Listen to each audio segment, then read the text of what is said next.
আলী রাদিয়াল্লাহু তাআলা আনহু তো শেরে খোদা, ঠিক শেরে খোদা এক এক আঘাতে মূর্তি ছিন্ন বিচ্ছিন্ন করে দেয়। আল্লাহু আকবার, এক একটা আঘাতে ছিন্ন বিচ্ছিন্ন করে দেয়। সবচেয়ে বড় মূর্তি যেটা, এটা তো আলী রাদিয়াল্লাহু নাগাল পায় না। হুজুর এটা তো নাগাল পাই না। আমার নবীজি দাঁড়ায় কয়, আলী রে তুমি আমার কাঁধের উপর উঠো, তারপর লম্বাটা বড়টা ভাঙো, জোরে কন্যা সুবহানাল্লাহ। আলী রাদিয়াল্লাহু তাআলা আনহু বলেন, নবী গো আপনি হলেন রাহমাতুল লিল আলামিন, আপনার কাঁধ মোবারকে আমার পা রাখার কোন যোগ্যতা শক্তি সামর্থ্য আমার মতো আলীর নাই। আমার নবী বললেন, আমি অনুমতি দিছি, আমি পারমিশন দিছি, আমি আদেশ দিয়েছি উঠো।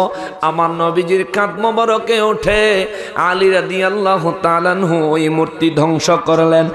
আল্লাহ রাব্বুল ইজ্জত এই মূর্তি পূজকদেরকে উদ্দেশ্য করে বলেন, আলহামদুলিল্লাহিল্লাযী খালাকাস সামাওয়াতি ওয়াল আরদি ওয়া জাআলাজ যুলুমাতি ইলান নূর।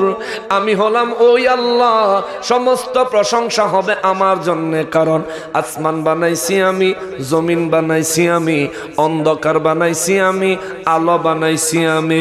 জুলুমাত অন্ধকার, নূর মানে আলো। প্রত্যেক মানুষের ঈমান হলো নূর, প্রত্যেক মানুষের কুফরি হলো অন্ধকার। খেয়াল রাখবেন, যিনি কুফরি করেন তিনি অন্ধকারে ডুবে যায়, যিনি ঈমান আনেন তিনি নূরে প্রসন্ন হয়, আলোকিত হয়ে যায়। এই জন্য আমার আল্লাহ কালামে হাকিমে কয়, আল্লাহু ওয়ালিউল্লাযীনা আমানু, যে ব্যক্তি পৃথিবীর জমিনে ঈমান এনেছে, আমি আল্লাহ ঈমানদারদেরকে ঈমান দিয়া আমি অন্ধকার থেকে বের করে, অর্থাৎ কুফুরির অন্ধকার থেকে বের করে আমি আল্লাহ তাদেরকে নূর দ্বারা সম্মানিত করেছি। সুবহানাল্লাহ।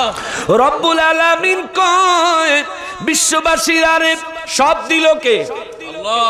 সব বানাইলো কে? আল্লাহ। কথা বলেন না আল্লাহ। আমি আরো একবার আসছিলাম না আপনাদের এখানে, এখানে কি আরো আসছিলাম?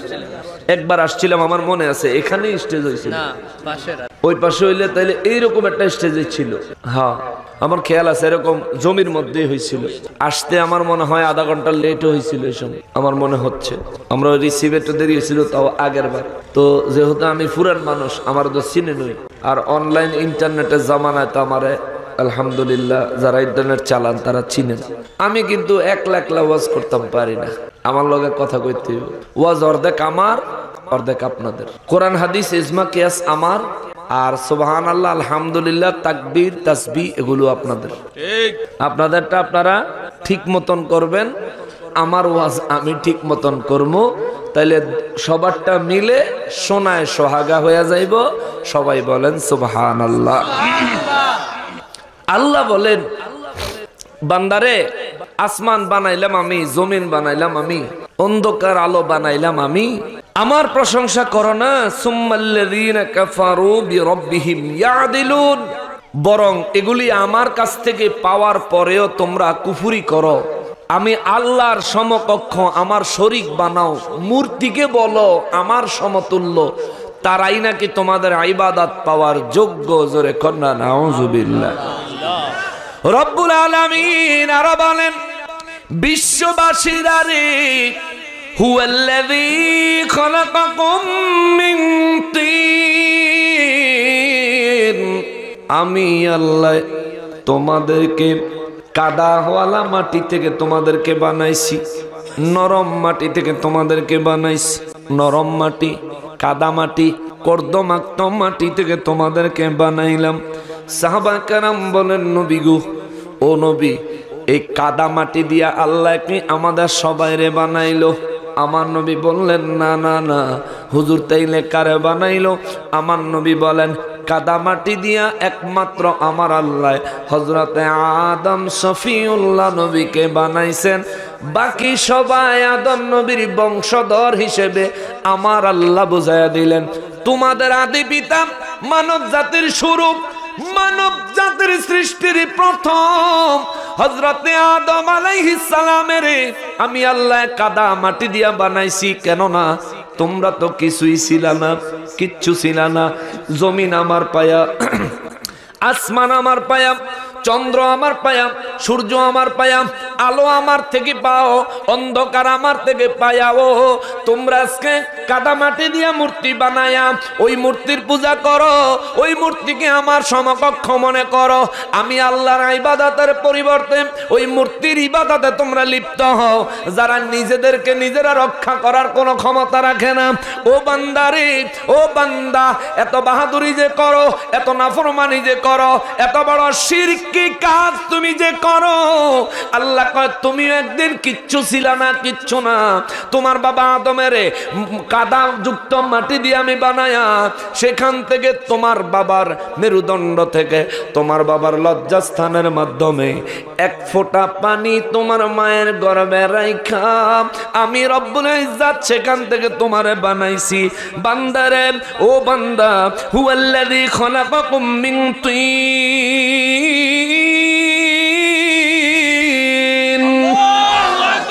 ও বান্দারে, কাদাযুক্ত মাটি থেকে তোর বাবা আদম নবীরে বানাইছি, এরপরে তোরা সৃষ্টি হইছ।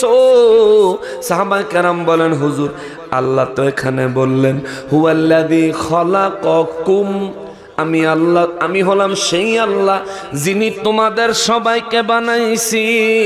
খলাকাকুম মিন তিন, মাটি হইতে। হুজুর এটা বলার কারণ কি?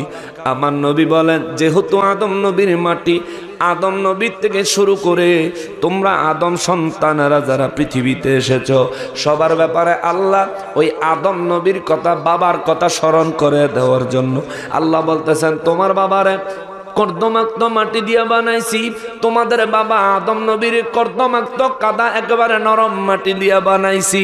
সাহাবায়ে কেরাম বলেন, হুজুর আদম নবী যদি মাটির হয়, আমরা কি মাটির নই? আমার নবী বললেন না, ইয়া রাসূলুল্লাহ আমরা কিসের? আমার নবী বলেন আল্লাহ কোরআনুল কারীমে 12 জায়গায় 12টা আয়াতে কারিমা নাজিল করছেন। সমস্ত আয়াতে কারিমার মধ্যে কথায় বোঝা যায় আমরা হইলাম নুতফা। মা বাবার, পুরুষেরা তার পিতার এক ফোঁটা বীর্য, নারীরা তার মায়ের এক ফোঁটা বীর্য থেকে আল্লাহ তাদেরকে বানাইছে। সুবহানাল্লাহ। হাদিসে মোবারকে নবী বলেন মা বাবা দৈহিক সম্পর্ক করার সময় যদি বাবার শরীরের এক ফোঁটা নুতফা মায়ের গর্ভে যায়, তাইলে ছেলে সন্তান জন্মায়। সুবহানাল্লাহ, সুবহানাল্লাহ। আর যদি মায়ের নুতফার এক ফোঁটা মায়ের গর্ভে যায়, তাইলে মেয়ে সন্তান জন্মায়। আল্লাহু আকবার। তৎকালীন জমানায় কি এক্সরে মেশিন ছিল? আল্ট্রাসোনোগ্রাম ছিল? এত আধুনিক চিকিৎসা ছিল? কিন্তু আমার মায়ার নবী রাহমাতুল লিল আলামিন মানুষের পেটের ভিতরে কি হয়, মানুষের জন্ম কিভাবে কি হয়, জিনসিয়াত কিভাবে নির্ধারণ হয়, এই খবর যেই নবী জানে, আমার ওই নবী ইলমে গায়েব অবশ্যই জানে। কথা বলেন ঠিক কিনা?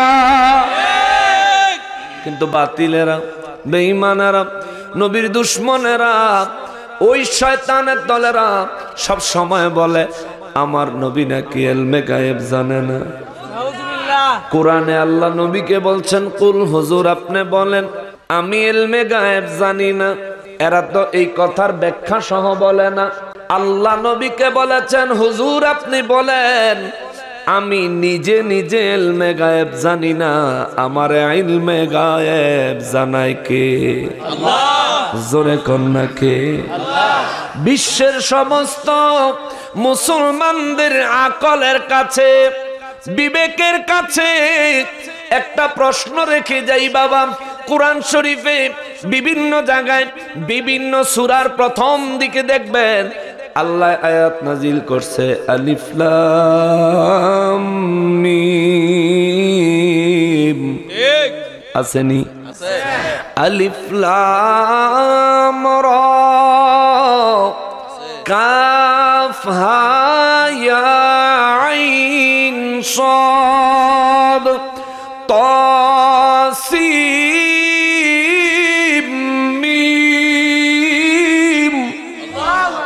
আসেনি? ইয়াসিন হামিম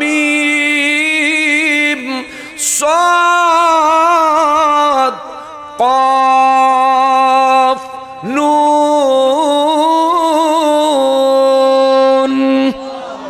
আসেনি? কোরআন শরীফ আসেনি? বিভিন্ন সূরার প্রথম দিকে আমার আল্লাহ এক অক্ষরে এক আয়াত, দুই অক্ষরে এক আয়াত, তিন অক্ষরে এক আয়াত, চার অক্ষরে এক আয়াত, পাঁচ অক্ষরে এক আয়াত। আমার আল্লাহ এইভাবে অক্ষর দিয়ে এক একটা আয়াত বানাইলেন।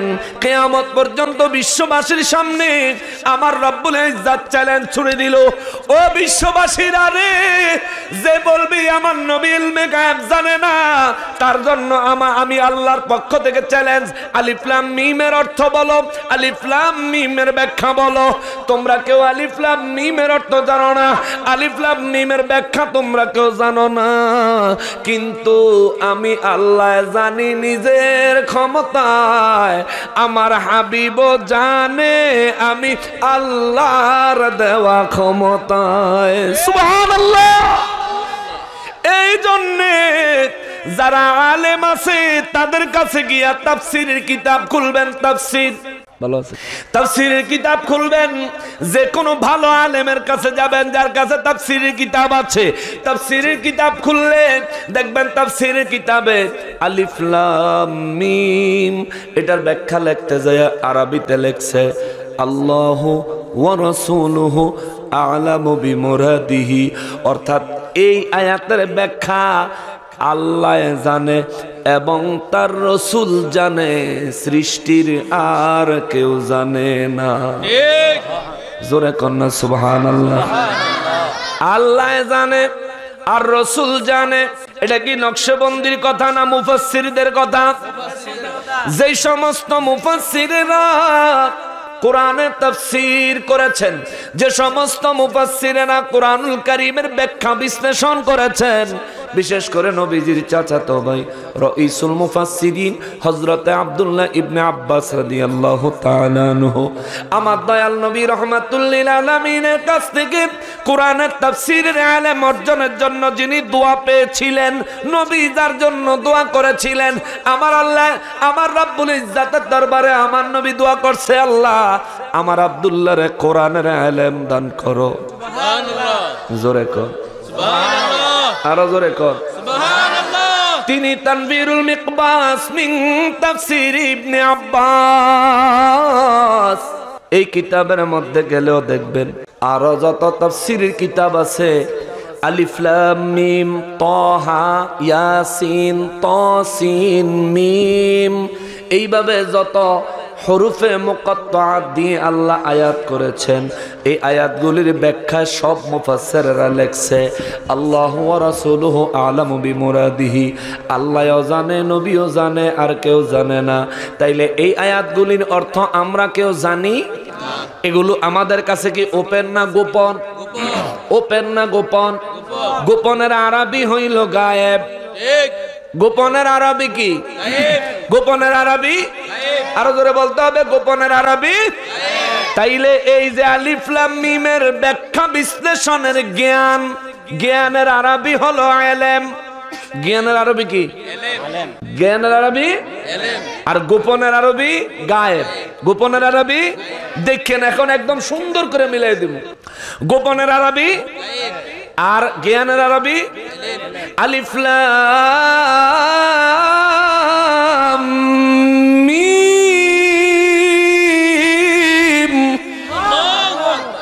এগুলোর জ্ঞান অর্থাৎ এগুলোর ব্যাখ্যা বিশ্লেষণের ইলম আমাদের কারো কাছে নাই, আমাদের কারো কাছে, বিশ্বের কারো কাছে আছে? তাইলে পৃথিবীর সবার কাছে এটা ওপেন না গোপন? গোপনের আরবি কি? গোপনের আরবি কি? গোপনের আরবি কি? আলিফ লাম মিমের ব্যাখ্যা বিশ্লেষণের জ্ঞান যেটাকে বলে ইলম, এই ইলমটা সবার কাছে গোপন, তার মানে গায়েব। বুঝা গেল আলিফ লাম মিমের ব্যাখ্যা বিশ্লেষণের ইলমটা এটা কি জাহিরি ইলম না গায়েবী ইলম? গায়েবী ইলম। কিসের ইলম? গায়েবী ইলম। সবাই বলতে হবে কিসের ইলম? ঈমানকে পরিশুদ্ধ করেন। বাতিলের গোষ্ঠী বলা নবী নাকি ইলমে গায়েব জানে না। আরে আলিফ লাম মিমের ব্যাখ্যা হলো ইলমে গায়েব, বিশ্বের কেউ জানে না, স্রষ্টা হিসেবে জানে রব্বুল আলামিন, সৃষ্টির মধ্যে জানে একমাত্র রহমাতুল লিল আলামিন। ঠিক কিনা বলো? নারায়ে তাকবীর, নারায়ে তাকবীর, আল্লাহু আকবার, নারায়ে রিসালাত, ইয়া রাসূলুল্লাহ, আহলে সুন্নাত ওয়াল জামাত জিন্দাবাদ, জিন্দাবাদ, আহলে সুন্নাত ওয়াল জামাত জিন্দাবাদ, জিন্দাবাদ, মাওলানা হাসানুর রহমান হুসাইনি সাহেব জিন্দাবাদ, নারায়ে তাকবীর। মুসলমানেরা রে, আমার পিয়ারা নবীর উম্মতেরা রে, তাইলে বুঝে থাকলে জবাব দেন, আমার নবীর কাছে ইলমে গায়েব দান করেছেন কে? আল্লাহ। জোরে বলেন কে? আল্লাহ। সূরা জিনের 26 নম্বর আয়াতে আমার আল্লাহ কয়, আমি আল্লাহ এমন না যার তার কাছে ইলমে গায়েব দিব, যে কোনো ব্যক্তির কাছে ইলমে গায়েব আমি আল্লাহ দেই না। 27 নম্বর আয়াতে যায় আল্লাহ কয়, ইল্লা মানির তাদমির রাসূলিন, আমার রাসূলদের মধ্যে যারে আমার ভালো লাগে, আমার যারে মনোনয়ন দিতে ইচ্ছা হয়, যে আমার মনোনীত রাসূল, আমার ইলমে গায়েব আমি আল্লাহ আমার ওই রাসূলকে দান করি। সুবহানাল্লাহ। ইলমে গায়েব আল্লাহ দেয়নি? দেয় না? ইলমে গায়েব দেয় না? আল্লাহ দেয় না? দেয় না? দলিল সূরা জিন 27 নম্বর আয়াত। সূরা জিন 27 নম্বর। আল্লাহ ইলমে গায়েব দেয়, কিন্তু সবাইরে দেয়? আল্লাহ দেয় কারে? নবী এবং রাসূলদেরকে, যাদেরকে আল্লাহ মনোনীত করে। ঈসা নবীর জীবনে যদি তালাশ করে, ঈসা নবীর একটা মুজিজা ছিল, কার ঘরে কি রান্না হয়েছে, কে খানা খাইছে, কে খানা খায় নাই, কে কতটুকু পরিমাণে খাইছে, এইটা পর্যন্ত ঈসা নবী বলে দিতে পারতেন। সুবহানাল্লাহ খান না? এই জন্য ছোট ছোট বাচ্চারা, এই যে বাচ্চাগুলো মাহফিল আসছে, বাচ্চারা দেখবেন যে ব্যক্তি আশ্চর্যজনক কথা বলতে পারে এদের কাছে গিয়া ভিড় করে। ঈসা নবীর কাছে বাচ্চারা গিয়া শুধু বসে থাকতো। ওই যে বলতো, আমি বলতে পারবো তুমি আজকে কি দিয়ে খাবার খেয়ে আসছো, দাঁড়ায় বলতো, ওগো ঈসা রুহুল্লাহ, আল্লাহর নবী, বলেন বলেন আমি কি দিয়ে খেয়ে আসছি। তিনি নাম বলে দিতেন। সুবহানাল্লাহ। আবার ঈসা নবী মাটি দিয়া পাখি বানাইতো। কি দিয়া? মাটি দিয়া পাখি বানাইতো। পাখি বানায়া পাখিটা হাতে নিয়ে বলতেন কুম বিইজনিল্লাহ। সুবহানাল্লাহ। এটা বললেই এই মাটির পাখিটা জিন্দা পাখি হয়ে উড়ে চলে যাইত। জোরে কন্যা সুবহানাল্লাহ। এগুলো নবীদের মুজিজা। আল্লাহর কোরআনে এই কথাগুলো বর্ণনা আছে, কোরআনে আছে, সূরা মায়েদার মধ্যে আছে কথাগুলো। মুসলমানেরা রে, আমার পেয়ারা নবীর উম্মতেরা রে, পৃথিবীর মানুষ কেমনে এত নাফরমান হয়? আমার আল্লাহ বিশ্ববাসীর জন্য চ্যালেঞ্জ রেখে দিছে, চ্যালেঞ্জ কিয়ামত পর্যন্ত চ্যালেঞ্জ। যে বলবে নবী ইলমে গায়েব জানে না, তারে বলবেন আলিফ লাম মিমের ব্যাখ্যা তুমি জানোনি, বলবো যে না জানি না, তাইলে আমার নবী জানেনি। সে যদি আলেম হয় বলতে বাধ্য, হ্যাঁ নবী জানে। আর যদি জাহেল হয়, আবু জাহেল মার্কা হয়, নবীর দুশ্মন হয়, তাইলে তার চোখে আঙ্গুল দিয়া দেখায়া দিলেও মানতো না। কারণটা কি? কি কারণ? এই সূরার পরবর্তী আয়াতে আসতেছে। ধৈর্য হইবনি আমরা গো, ইনশাআল্লাহ সবর হবে তো। রব্বুল আলামিন বলেন হুয়াল্লাযী খালাকাকুম মিন তিন, আমি হলাম ওই রব্বুল ইজ্জত, ওই রব্বুল আলামিন তোমাদের আদি পিতা আদম নবীর কর্দমাক্ত মাটি থেকে বানাইছি। সেই আদম নবীর বংশধর তোমরা, আদম নবীর বংশধর। আমার নবী রাহমাতুল লিল আলামিন বললেন সাহাবীরারি, কর্দমাক্ত মাটি দিয়ে আল্লাহ আমাদেরকে বানাইছে, ঘটনা এটা না। ইয়া রাসূলুল্লাহ, তাইলে কোন ঘটনা? শুধু আদম নবীরে মাটি দিয়া বানাইছে, আমাদেরকে কি দিয়া বানাইলেন? আল্লাহ বলেন প্রত্যেক পুরুষ তার বাবার নুতফা থেকে, প্রত্যেক নারী তার মায়ের নুতফা থেকে। সাহাবায়ে কেরাম বলেন হুজুর, সৃষ্টি তত্ত্ব সম্পর্কে যদি আরো একটু বলতেন আমরা একটু জানতাম। আমার নবী বলেন শোনো শোনো শোনো, আল্লাহ আল্লাহর এই জমিনে 5 রকমের মানুষ বানাইছে। জোরে কোন সুবহানাল্লাহ। কয় রকম? কয় রকম? কয় রকম? 5 রকম মানুষ আমার আল্লাহ জমিনে বানাইছেন হুজুর। আদম নবীর মাটি দিয়া, আর আমরা আমাদেরকে বানাইলো নুতফা দিয়া। 2 রকম পাইলাম, বাকি 3 রকম কোথায় গেল? আমার নবী রাহমাতুল লিল আলামিন বলেন, শোনো শোনো শোনো, আদম নবীর আল্লাহ বানাইছে কর্দমাক্ত মাটি দিয়া। হাওয়া আলাইহিস সালামের আল্লাহ বানাইছে আদম নবীর বাম পাজরের হাড্ডি দিয়া। সুবহানাল্লাহ, জোরে কোন সুবহানাল্লাহ। আদম নবীর বাম পাজরের হাড্ডি দিয়া হাওয়া আলাইহিস সালামের বানাইছে আদম নবী মাটির, মা হাওয়া আলাইহিস সালাম বাম পাজরের হাড্ডি। এরপরে হযরতে ঈসা রূহুল্লাহ আলাইহিস সালামের আমার আল্লাহ জিবরাইল আমিনের ফু দিয়া বানাইছে। জোরে কোন সুবহানাল্লাহ। কয় রকম হইলো? 3 রকম।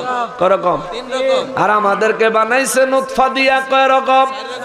আর আমার নবী বলেন, ওয়া আনা হাবিবুল্লাহ। কোরআনে আল্লাহ কয়, কদ জাকুম মিনাল্লাহি নূর। আমি নবীরে আমার আল্লাহ বানাইছে নূর দিয়া। সুবহানাল্লাহ। আমার নবীর নূর মানতে চায় না এমন মানুষ আছে না নাই? এখান থেকে দলিল দিব। এই যে দেখেন আল্লাহ কইছেন, হুয়াল্লাযী খালাকাকুম মিন তিন। আমি আল্লাহ তোমাদেরকে বানাইছি মাটি হইতে। আমি আল্লাহ তোমাদেরকে বানাইছি কাদা যুক্ত নরম মাটি দিয়া। এই তো নবীও মাটির, আমরাও মাটির। আমরা তারে বলতে চাই, তুমি এই আয়াত দিয়া নবীরে মাটির বানাইবা, তাইলে কদ জাআকুম মিনাল্লাহি নূর, যে আয়াত খাস ভাবে নবীর জন্য নাজিল হয়েছে, যে আয়াত খাস ভাবে কোরআনের জন্য নাজিল হয়েছে, শুধু নবী এবং কোরআনের জন্য সূরা মায়েদার 15 নম্বর আয়াতটা নাজিল হয়েছে। আল্লাহ কয়, কদ জাআকুম মিনাল্লাহি নূর ওয়া কিতাবুম মুবিন। আল্লাহ নবীরে কইল নূর, তুমি বান্দায় নবীরে যদি বলো মাটি, তাইলে তুমি আল্লাহর সিদ্ধান্তের বিরুদ্ধে গেলা। আল্লাহর সিদ্ধান্তের বিরোধিতা যারা করে, আল্লাহর সিদ্ধান্তকে চুরি করে এনে যারা রসুলকে ইজ্জত খাটো করতে চায়, নিঃসন্দেহে তাদের কারো ঈমান নাই। ঠিক কিনা বলেন? তাদের কোনো ঈমান, আল্লাহ রসুলের ইজ্জতে যারা আঘাত করবে তাদের ঈমান থাকবে। খারাপ লাগতেছে? কষ্ট লাগছে? কোরআন থেকে বলছি, কোরআন রব্বুল আলামিন কোরআনুল কারীমে আমার আল্লাহ বলেন, বিশ্ববাসীরা রে, কোন আকলে কোন জ্ঞানে তোমরা মূর্তির পূজা করো, আমার সঙ্গে শিরক করো, আমার সমকক্ষ তোমরা দাঁড় করাইয়া দাও। তোমাদের কোনো অস্তিত্ব ছিল না। আমি আল্লাহ কাদাযুক্ত মাটি দিয়া তোমার বাবা আদম নবীরে বানায়া, তার থেকে তোমাদেরকে বংশধর হিসেবে দুনিয়াত পাঠাইয়া দিলাম। এখন তোমরা এত নাফরমানি করো, তোমরা জানো নি সুম্মা কদ আজালা, আমি আল্লাহ তোমাদেরকে বানাইছি, বানায়া তোমাদের জন্য একটা সময় নির্ধারণ করে দিছি, তোমাদের হায়াত বেঁধে দিছি। একটা নির্দিষ্ট সময় দুনিয়ায় থাকবি, তারপরে মরবি, তারপর আমার কাছে আসতেই হবে। কথা বলেন ঠিক কিনা? রব্বুল আলামিন বলেন, পৃথিবীবাসীরা রে, তোমরা যদি মনে করো তোমরা এই পৃথিবীতে জন্ম জন্মান্তর অনন্তকাল চিরকাল বেঁচে থাকবে, চিরস্থায়ী জীবন যাপন করবে, তোমাদের ধারণা ভুল। তোমাদের ধারণা ভুল, তোমাদের চিন্তায় ভুল আছে, তোমাদের ধারণায় ভুল আছে। আল্লাহ গো, কেন কেন কেন? আল্লাহ রব্বুল ইজ্জত সুম্মা কদ আজালা, আমি তোমারে বানায়া মৃত্যুর সময় নির্ধারণ করে দিছি। সময় যখন চলে আসবে মৌত হয়ে যাবে। ঠিক কিনা? সময় আসলে আর বাঁচার সুযোগ নাই।